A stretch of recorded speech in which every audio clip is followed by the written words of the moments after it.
Ahora vamos a hablar de las cajas, ¿sí? Recién dijimos cajas. Para una canalización de conductores, nosotros tenemos que ir desde el pilar de luz hasta el último toma corriente o llave o portalámpara que tengamos en la instalación. Entonces, tenemos diferentes cajas.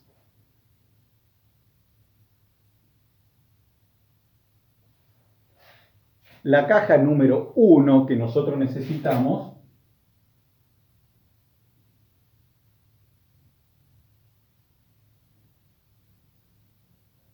es la caja para el medidor, ¿sí? El medidor de energía eléctrica es una caja que nosotros, cuando construimos, la tenemos que colocar siguiendo todas las reglamentaciones que la empresa servidora de energía de la localidad nos determine. Entonces, ellos van a determinar qué tipo de caja necesitamos, cuál tenemos que comprar, qué altura es la que requieren que nosotros coloquemos, en qué lugar, por lo general va sobre línea municipal. En algunos casos se pone en una mampostería con una especie de pasillo en donde entra una especie de pasillo cuando se trata de muchos departamentos. Entonces, a partir de ahí, cuando va a haber varios medidores juntos, ahí sí es donde se puede hacer que no sea frente, porque si no nos cubre toda una pared. Pero aparte de la caja medidor, necesitamos otras cajas. Hay una segunda caja que nosotros necesitamos, que es la caja del tablero general.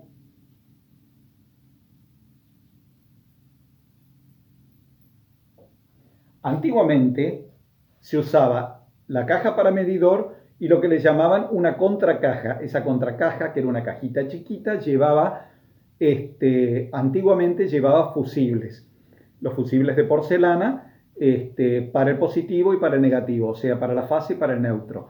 Y eso ya quedó de lado y pasamos directamente a la caja para el tablero general. La caja para el tablero general, si estamos hablando de una instalación eléctrica embutida, estamos hablando de una caja que por lo general debería ser de metal, porque hay de PVC, hay de todos los materiales, pero la más resistente es la de metal.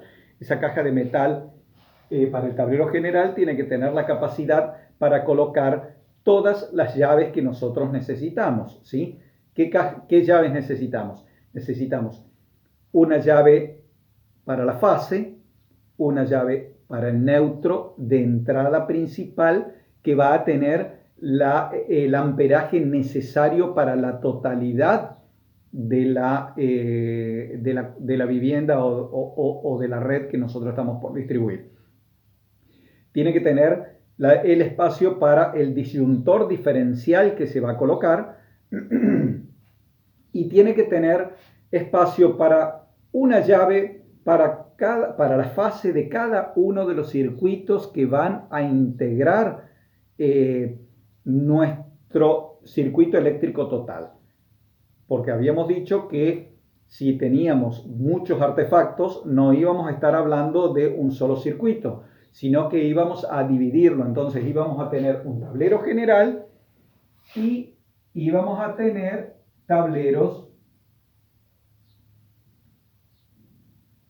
seccional. El tablero seccional es un tablero que se coloca dentro de la vivienda en un lugar a través del cual van a volver a ramificarse. Entonces, por ejemplo, tenemos el tablero general, ¿sí? En donde tenemos la fase, tenemos el neutro y tenemos 3 circuitos, ¿sí? Esos 3 circuitos se distribuyen en distintos lugares, pero un circuito va al tablero general. ¿Por qué va al tablero general un circuito? Por ejemplo, va a la cocina. Un tablero general un circuito va a la cocina.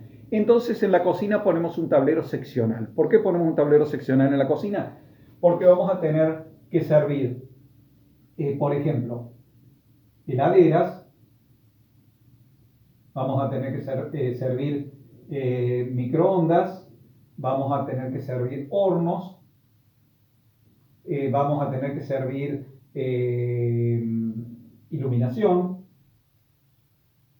etcétera, ¿sí? Entonces, recargar todo en una sola línea no es conveniente. Entonces, para evitar riesgos, podemos colocar un circuito para cada uno de los elementos de importancia, ¿sí? Un circuito para cada uno de los elementos de importancia, o podemos aunar y en lugar de tener un solo circuito para todo, lo dividimos en dos. Ahora, en toda vivienda, en todo lugar, en todo circuito, siempre conviene que los tomacorrientes y la iluminación vayan por circuitos diferentes. Entonces, si tenemos un desperfecto eléctrico en la iluminación, los artefactos siguen funcionando. O si tenemos un problema y tenemos que cortar la energía para que está sirviendo a la heladera, y vamos a seguir teniendo iluminación. Entonces, esa es la diferenciación que se necesita hacer, y para poder hacerla necesitamos tener previamente un muy buen diseño del circuito. Entonces, de ahí vamos a determinar qué materiales vamos a usar, qué elementos vamos a usar, y de ahí sale absolutamente todo. Entonces, luego de la caja del tablero principal y el tablero seccional, nosotros también vamos a tener otras cajas que se utilizan en la construcción, ¿cierto? En la instalación eléctrica. Tenemos las cajas octogonales. Tenemos las cajas octogonales que a su vez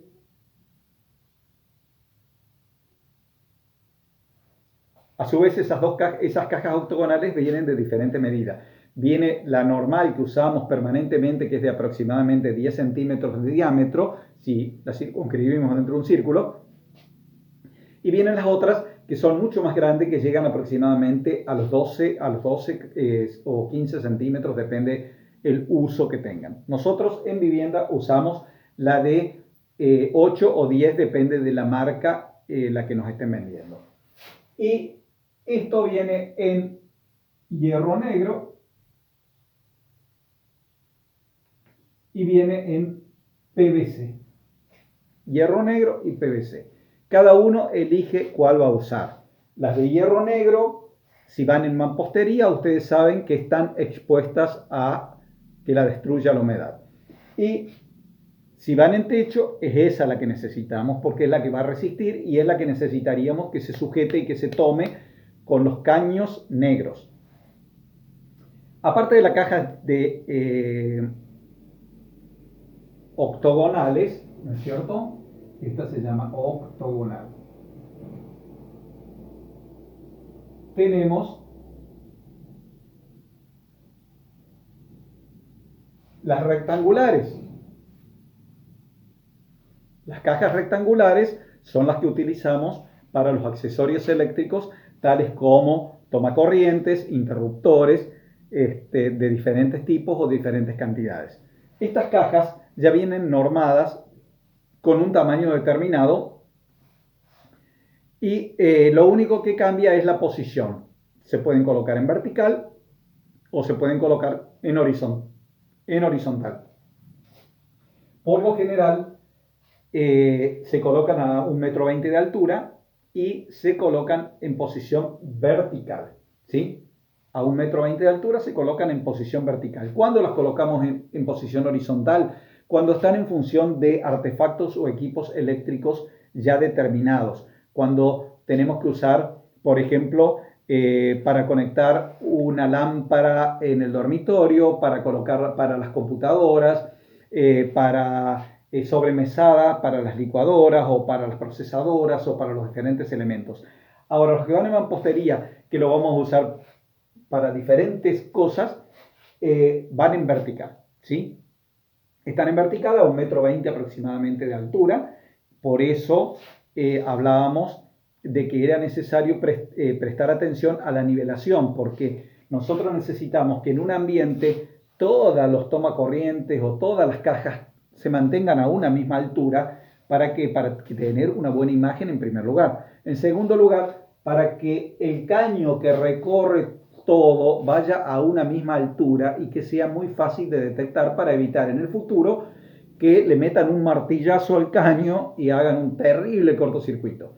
Entonces, tenemos las cajas rectangular,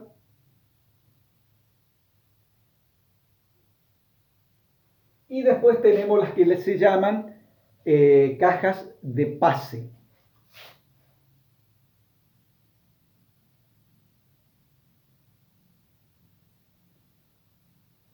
Estas son cajas de pase. Las cajas de pase son cajas que vienen chiquititas, más o menos de 5x5, y vienen de más o menos de 10x10. Esas cajas vienen grandes también, pero en domicilios usamos 5x5 o 10x10, más por lo general no. Estos vienen con tapa ciega, o sea, no la traen y es muy difícil conseguirla. Terminamos comprando una tapa de PVC, recortándola a la medida, porque vienen redondas las tapas de PVC. Vienen redondas, terminamos cortándola a la medida y colocándole los tornillitos para que se cierre y se selle. La caja de pase cumple una función muy importante porque es cuando tenemos que llevar nuestros conductores de un extremo a otro y ese recorrido es muy largo. Entonces, en lugar de colocar cajas octogonales que son para colocar artefactos o son registros para derivación, colocamos la caja de pase, que es una cajita a través de la cual nosotros nos va a servir para trasladar el cable hasta ahí y de ahí seguir hasta el otro circuito. Entonces, si son muchos cables, vamos a terminar usando no la de 5x5, sino la de 10x10.